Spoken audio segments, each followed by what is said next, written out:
Hello and welcome to episode number 389. This is the Project Management Podcast at pm-podcast.com and I'm Cornelius Fichtner.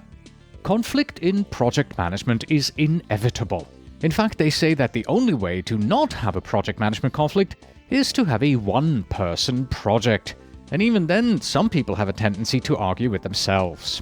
Karin recently gave a presentation on the topic of managing conflicts to the PMI Slovakia chapter.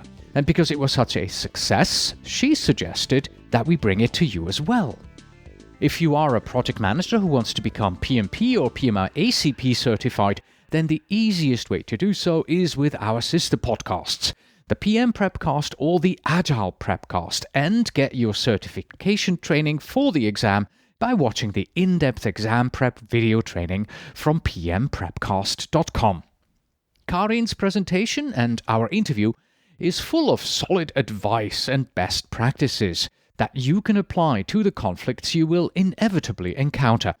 We'll discuss the definition and characteristic of conflict, conflict in the context of project management, how to analyze a conflict, and of course, how to manage a conflict.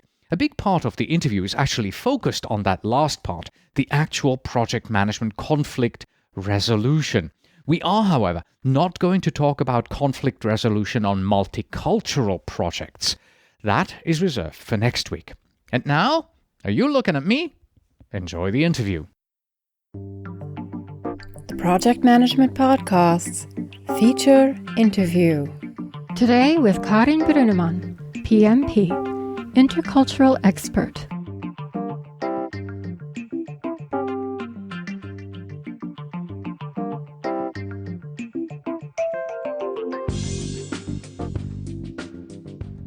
Hallo Karin und recht herzlich willkommen zurück beim Project Management Podcast. Hi Cornelius. Yes, it always confuses people when I start the interview in German or another language. Welcome back, Karin. It's been quite a while. Thank you, Cornelius. I'm happy to be a guest speaker on the PM podcast once again. Yes. So we want to talk about conflict in projects, and the reason for this is really the new PMI talent triangle, right? Yes. If you look at the talent triangle under the leadership heading, conflict management is actually explicitly mentioned as a leadership skill for project management. So this is quite an important topic. Yeah, absolutely. And, just as an aside for our listeners, because you are listening to this podcast interview, you can claim PDUs for listening to the podcast in the leadership category. Hop over to the website and take a look, and we'll explain how it is done. And also for our listeners, Karin, what can they expect to learn from the interview right now? What we have prepared is a bit on the definition and characteristics of conflict in the specific context of project management, and how project managers can analyze and successfully manage conflict. Mm-hmm. Excellent. Let me begin with the very basic question, like I always love to do. What is conflict? So conflict in principle has three basic characteristics. Every conflict has a specific cause that can be rooted in people's motivation, like they have incompatible goals. They want different things that collide. Or it can be rooted in shared resources. As I think all of the project managers know, we have to sometimes struggle to get finances allocated. We have to struggle getting people allocated, etc. But it can also come from interdependent activities. For example, if you have one activity that depends on another activity to be finished first, and that first activity doesn't get finished, you can easily come into conflict with the person or the team responsible for that predecessor activity. The second characteristic is that a conflict is not anything static. It has an active element. It is a process. And the third and last basic characteristic is that a conflict involves a minimum of two social actors. Now, social actors can either be individuals, they can be teams, they can be departments, they can be organizational units, they can also be different organizations. For example, you can have a conflict in the project between the company doing the project and the supplier. Understood. And I think the joke goes, there is only one kind of project that does not have conflict, and that is when you are the only person on that project and nobody else is participating at all. That is right. Yes, and I can argue with myself, so maybe not even that is right. All right, so they have a cause, they have a course, there are two actors. Where does conflict fit into the PMBOK guide? Let's maybe also talk about that quickly. Yes, so in the latest edition of the PMBOK guide, conflict management is part of the managed project team process. And there it's part of the tools and techniques to manage the project team. And the PMBOK has quite some statements to make, also how conflicts should be handled and how they should manage, which we will go through during this interview. All right then, why do we experience more conflict on projects than in business as usual? That's a very good question. I usually ask my audience at this stage, has anyone ever been on a project without any conflict? And usually people start laughing. Yeah, laughter ensues, exactly. Yeah. There is what I call the 3 Ps, setting projects apart from business as usual when it comes to conflict. The first P lies in the project itself. By definition, a project is unique. It's something that has never been done before. That causes insecurity, it causes a lot of learning processes that might not go so smoothly, etc. And a project always causes a change. And as all of us probably know, a change is not the easiest to implement in a company. People don't want to let go of what they have. They're afraid of the new, and they get stressed. Another aspect of the project side is the organization itself. Very often we have a matrix organization in the project, meaning that a project team member is reporting to 2 bosses, and that in itself can cause conflict. Now, the second P is actually people. Because projects are unique, new teams are formed and people don't know each other, they have not developed trust and not defined the rules of cooperation. Then, of course, because the project is unique, there are new tasks. People have to learn how to handle tasks. It's sometimes not clear what exactly the tasks are. And there is a lot of insecurity involved on the people side. And the third and last P is the product. Each project produces a unique result that has not been there before. That can be a physical product or a service. And this is an unknown. And again, this adds to stress. And if people are stressed and if processes and outcomes are not known, conflict is much more likely than if we're completing our routine tasks every day. So we have projects, people, and the product, which are the reason for why we have conflict on projects. And before we can really delve into the resolution here, we also have to talk about the categories and the types of conflict. Tell us about the 2 conflict categories. Yes, there are 2 basic categories that are called hot conflict and cold conflict.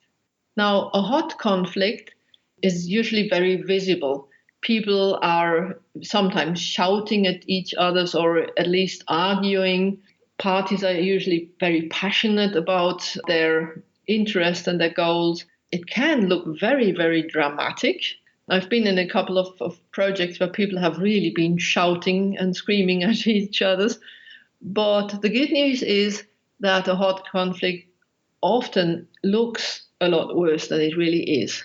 On the other hand, a cold conflict is a conflict that is latent.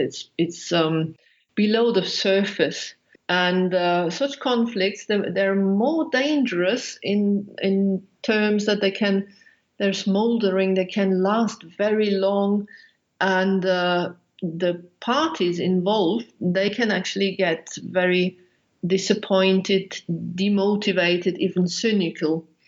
And for a third party, for onlookers, these conflicts are not always recognizable. So if you're a project manager and you have a team with a cold, smoldering conflict, the danger is that as a project manager, you don't recognize that there is a conflict. Therefore, you will not resolve it, and the conflict can go on for a long time. And it can also, at some stage, become hot when people say, okay, we've had enough. And then it really explodes like a volcano. Yeah.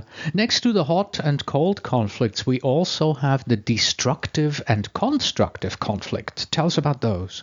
Yes. This is a very, very important distinction.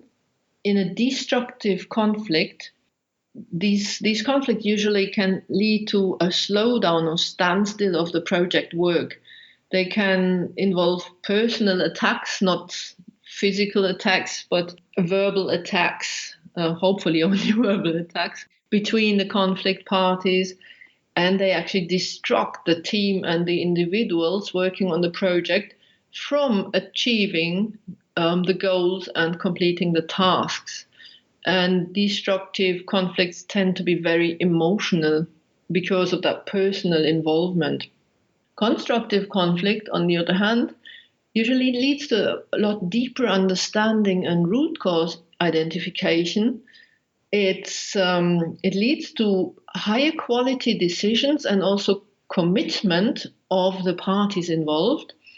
We see a lot of win-win outcomes of constructive conflict, and in the end, it motivates the team rather than demotivating it. So, quick question for you. I'm oftentimes passionate on our projects, and we have adopted an agile methodology here internally, and all of our conflicts, they are constructive. We try to build and do something and create something new. But I'm really passionate, and so I can get loud and I argue, and so is that a hot or a cold conflict? Yeah, it's a hot conflict, but the way you describe it, it's still very constructive. Right. You bring your ideas on the table. You really want to find a solution. That's why you're so passionate. Yeah, so one does not exclude the other then. You can have a cold destructive conflict, you can have a cold constructive conflict. So these are sort of a little bit combinable? They're not mutually exclusive. Okay. They can be combined in any way. And they're also extremes. So they're extreme points on a scale. And you can, of course, have a conflict that has some hot and some cold elements and some constructive and some destructive elements. Okay, so those were the categories of conflicts. And then there are, let's see, on your presentation that you gave, there are 2, 4, 6, 8 types of conflicts. If you maybe want to pick out a few of those and talk us through them. Yeah, lucky number 8. Yeah, one of the most typical conflicts in the project is a conflict of interest. A good example for that is the allocation of resources across projects. So in many large companies, people have various projects running at the same time, and the resources, be they financial or human resources, are usually limited. And then I have, as a project manager, of course, my interest is to get all the resources necessary onto my project. But my colleague has the same situation. So that could lead to a conflict of interest. Now, one very interesting conflict that we see coming up more and more because people and projects, they work more internationally, projects become more global. And we're going to talk about this at a bit later stage as well. Conflicting values can lead to problems in projects. A very simple example is, can women actually be project managers? And in some countries they cannot. In some companies it's not typical, and this is a conflict of values. And the reason why it's so important to know these different types is because we will later see that the solution for the conflict is totally different for a conflict of interest than for a conflict of values. Then, of course, conflict of goals happens very often. A very simple example is the budget more important than the schedule, or vice versa? Relationship conflict can also occur in projects. It's just simply, sometimes we don't like everyone working in the team, especially the larger the team, the higher the chance is there that there are two team members who don't really like each other. And then, of course, another often seen conflict is that of a role conflict, where the role is not clearly defined. For example, is a certain task creating the requirements traceability matrix, is that included in the role of the project manager, or is that included in the role of the business analyst? And this can lead to conflict if it's not clear, if they neither of them do it because everybody thinks, oh, the other one should do it, or they both think, oh, this is my responsibility, this is something very important. And then conflict can arise. So these are some of the very, very frequent conflicts we see in projects. Excellent. Thank you very much. So we had 8 types of conflicts, and you briefly touched upon 5 of them. The ones that we haven't talked about are the conflict of norms, the information conflict, and there is also the structural conflict. Now that we have a better understanding of, what is a conflict, what types of conflicts are there, the categories, at some point we're going to have to do something about this, and we're going to have to escalate this conflict and work on it. And you have introduced me in the preparation here for this interview to GLASL, the 9 stages of conflict escalation.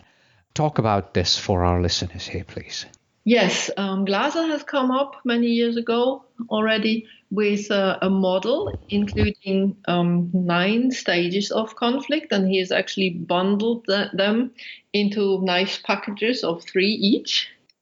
And according to his theory, conflict first starts by positions hardening.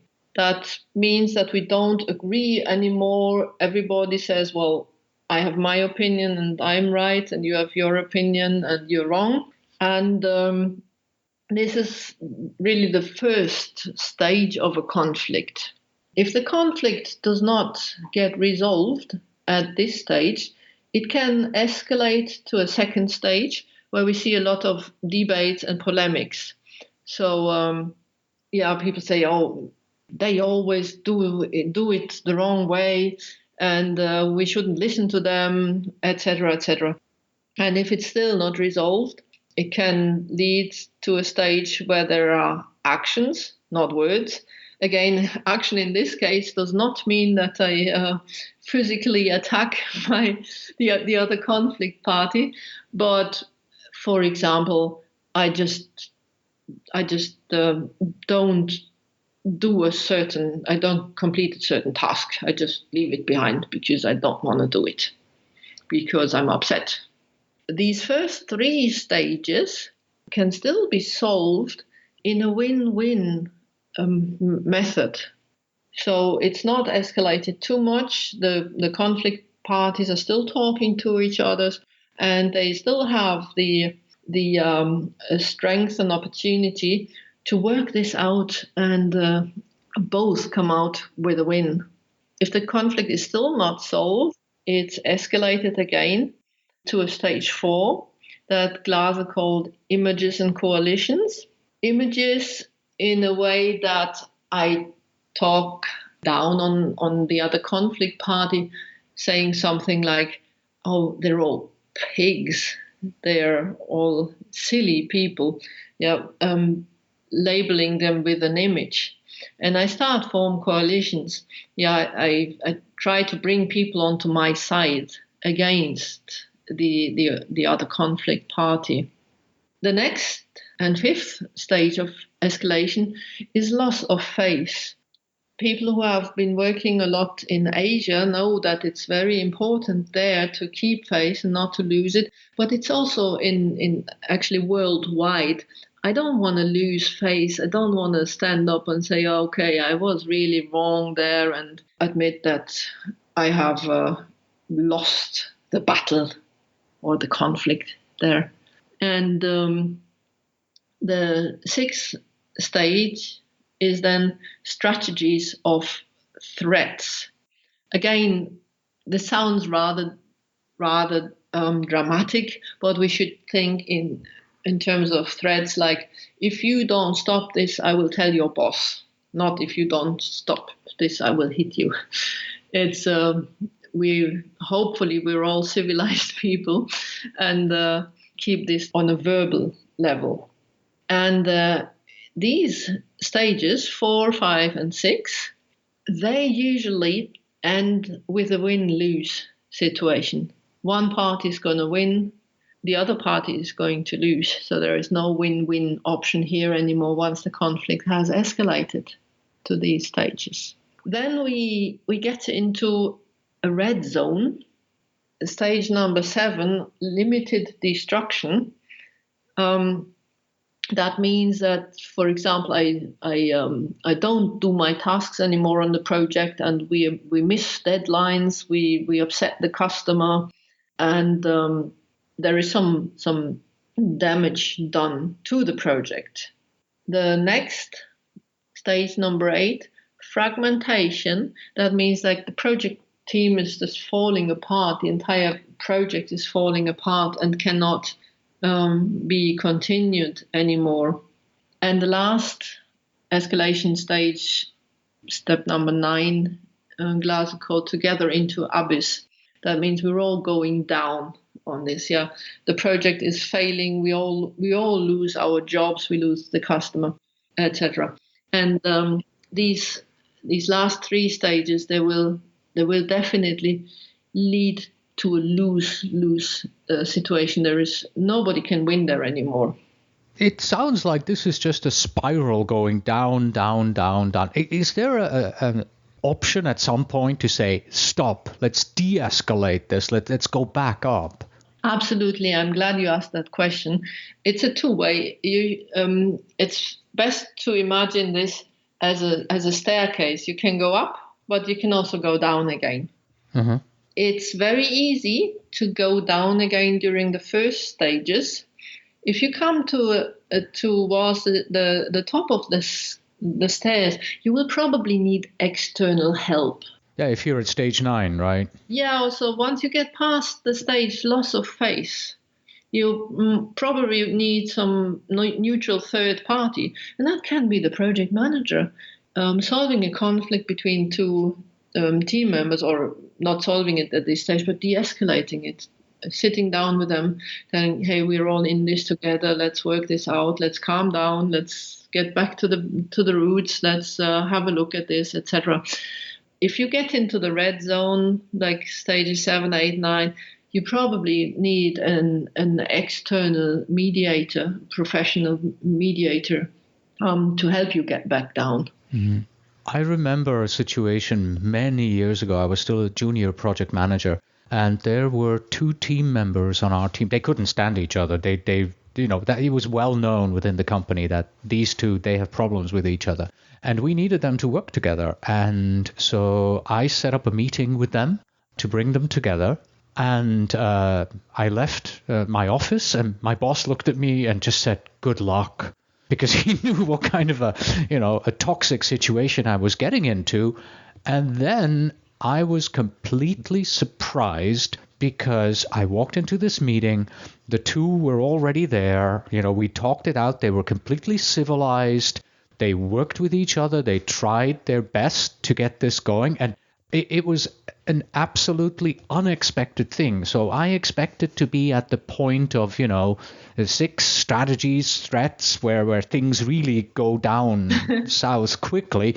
And yet they surprised me. So, it can be de-escalated by the people who are actually in the conflict. And you, as the external party, don't actually have anything to do with the success. It's just, well, we try to work together. That's where I was at. Yeah, there is actually a magic formula how to very fast and easy de-escalate conflict. And it consists of 3 words. I am sorry. Oh, wow. Okay. If you try this, even if it's not your fault that things have gone so far, but you just stand up and say, I am sorry, you would be surprised how many conflicts you can de-escalate and how fast it goes. Right. So one question, is there a way, you said this is it's almost, look at it like a staircase. On a real staircase, I can jump 2 or 3 stairs up and down. Is there a way to do that in the de-escalation process? Yeah, absolutely. As I said, these 3 magic words, I am sorry, it's that can quickly jump escalation stages back downwards. So I get more to the basics. And this I can use this strategy when I say our relationship is worth more than the matter of the conflict. Should we avoid conflict? No, we should not. We should absolutely not avoid conflict, because we have seen before that conflicts can also be very constructive. We have heard about hot and cold conflicts, and if somebody perceives or really has a conflict of interest and or a resource conflict, there is a danger, if we try to avoid it, that the conflict happens anyway, but it happens below the surface, and that makes it very, very difficult to control. So it's always better to actually act out the conflict.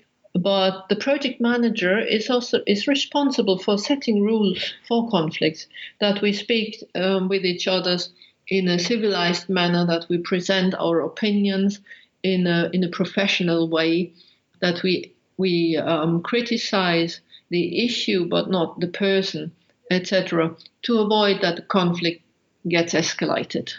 You already mentioned that the 3 magic words, I am sorry, can help you very much. Are there any other ways in which we can catch conflicts before they even escalate? Absolutely. First of all, I would recommend every project manager and also every project team, if you want to work together for a long time, get some training in mediation. It's a wonderful technique and tool to actually manage conflict. Of course, the project manager can help in a way, but the team members have to trust the project manager, because it's sometimes quite difficult to put things on the table, because I am afraid that I can lose face when I bring this out in the open. I'm afraid that I endanger my project, and I don't know how the project manager would react, especially as project teams and project manager have not necessarily worked together previously. If the project manager builds up sufficient trust between him or herself and the team, and also within the team, it's more likely that any conflict will be solved at a low stage and will not escalate. There are also a number of conflict handling modes, and in the presentation that you've sent me, you have shown them as a magic quadrant with the 5th one overlapping all of them. If you could talk us through that, please. Yes, this is actually a model that is recommended in the PMBOK. It's a model that Thomas and Kilman have developed. They call it Thomas Kilmann conflict mode instrument. And they, first of all, look at the cooperativeness. How important is it for the conflict parties to cooperate? How much are they interested in cooperation? Is there a low interest or a high interest? And on the other axis, they evaluate the competitiveness. Do I have a low or high competition in a conflict situation? And based on that, they start with classifying conflicts and allocating conflict handling modes. So if, for example, the interest in cooperation is low and the interest in competitiveness is also low, conflict should mostly be avoided. If cooperativeness is high and competitiveness is low, we should accommodate the conflict somehow. We need to find a solution to just work it out and continue with what we're doing. If, in contrast, the cooperativeness is low and the competitiveness is high, we will compete. That can mean that we're actually looking for a win-lose outcome. If we compete like in a sports competition, one will win, another one will lose. And if both competitiveness and cooperativeness are high, then the best conflict handling mode is to collaborate. Now, if we have a medium cooperativeness and a medium competitiveness, the model suggests to look for compromise. And there we have to think back on the types of conflict. There were, for example, conflict of interest, conflict of values, conflict of norms, etc. And this becomes very important because only certain types of conflict can be solved by a compromise. I can solve a conflict of interest by compromise. If I have $1 million budget for my project, I can make a compromise in that project A gets 500,000 and project B gets 500,000. But if I have a conflict of values, let's take this simple example. A woman cannot be project manager. I can't compromise on that. I cannot say, she can be half a project manager or a project manager in half of the project. If my value is she cannot, then she cannot, or she can always. So this is very important for knowing which mode would be appropriate for a specific conflict. And I think that's probably the right moment to jump into these conflict management methods and talk about how we can actually get there. We've already talked about ignoring a conflict, and we said, no, we should probably not ignore the conflict and avoid it. And I think you also mentioned forcing at some point, but there are many in between, if you wouldn't mind talking us through a few of those. Yes. One strategy can be to ignore the conflict. That's usually when it's not very important. We sometimes argue about little things that have no real impact on the project as such. And in such a case, the conflicting parties would just carry on as if nothing ever had happened. Then another strategy is negotiation. That means the conflicting parties, it's always minimum two, they get together and they sit down on the table and they talk about it and negotiate and find a solution. Then we have a moderation or facilitation strategy. There we always have a third party involved, but in moderation, this third party is just responsible for the process of a conflict. So that person would just moderate, the negotiations. That person would not tell the conflicting parties what they have to do. Then there is another strategy called conciliation, where a third party is also responsible for the process, but the outcome is predefined, not by the conciliator, but it can be the project manager saying that to the conciliator, look, these two people have a conflict and I want them to see that solution A is the best one. So please steer the process that they get this particular outcome. Then the next level is mediation, where also a third party is responsible for the process, but the outcome is entirely open. The mediator will just make sure that parties sit down with each other, that interests are identified, and that the parties themselves look for a solution they can both live with. Then there is another strategy, arbitration. Again, we have a third party involved, but this time the third party is not only responsible for the process, but they also suggest potential solutions. They don't define a solution, but they say, okay, you have 3 options, A, B, and C. Now you amongst yourselves find the best one or choose the best one of these. Then we're getting into more serious strategies. Judicial proceedings. I can take somebody to court. If I have a conflict with a supplier in a project, we have bought some supplies for them and they didn't deliver on time or the quality was bad, I can take them to court, or I can take a customer to court for payment of my invoice for the project. So in this case, the third party is responsible for the process, the content, and the outcome, because a judge will in the end have to say what's going to happen. And the very last strategy is that of force.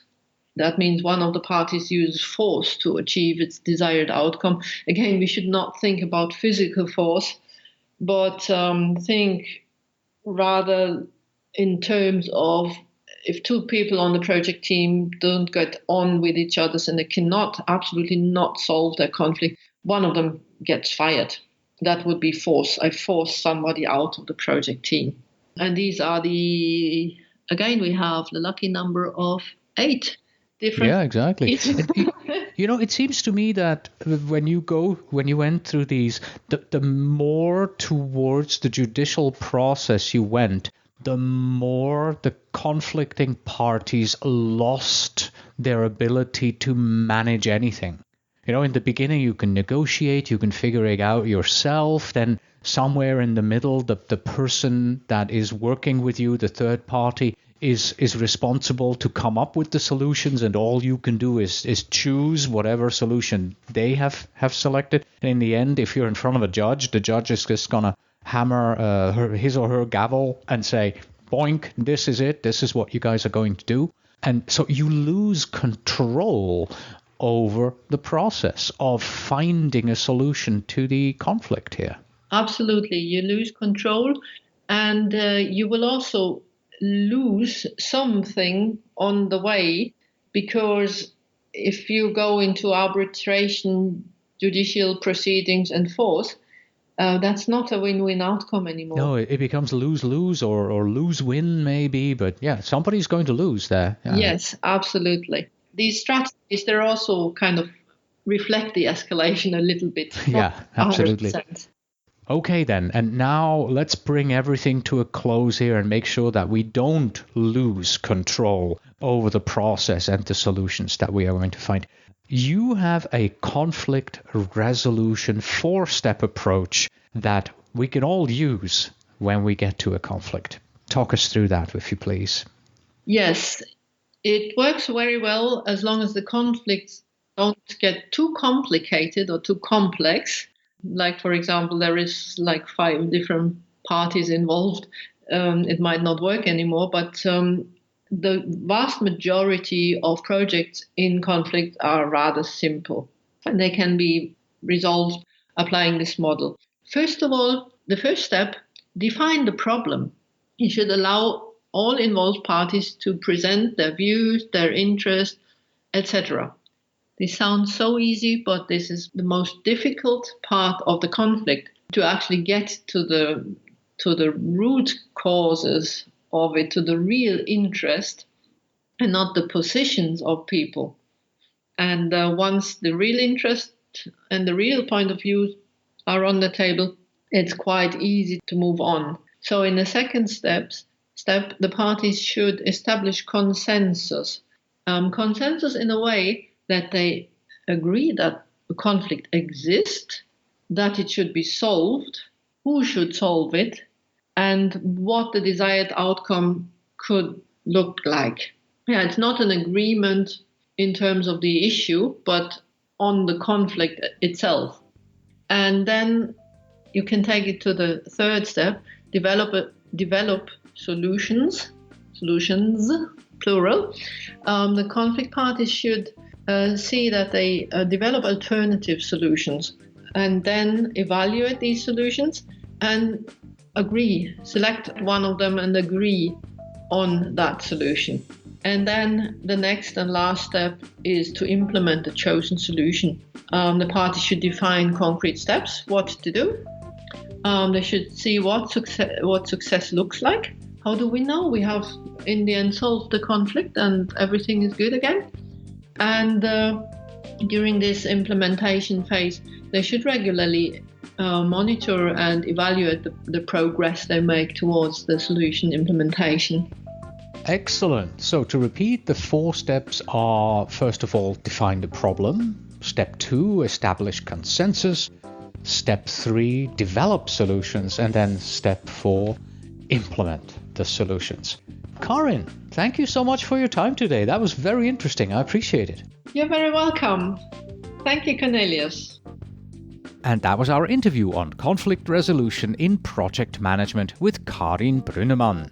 If you are a project manager who wants to become PMP or PMI ACP certified, then the easiest way to do so is with our sister podcasts, the PM Prepcast or the Agile Prepcast, and get your exam prep by watching the in-depth exam prep video training from pmprepcast.com on your phone or on your tablet. And that's it. Thank you very much for listening. As always, you can find us on the web at pm-podcast.com. Please send your emails to info@pm-podcast.com. And when you write, please do tell me where in the world you are writing from. And finally, we have this quote from Frank Moore Colby.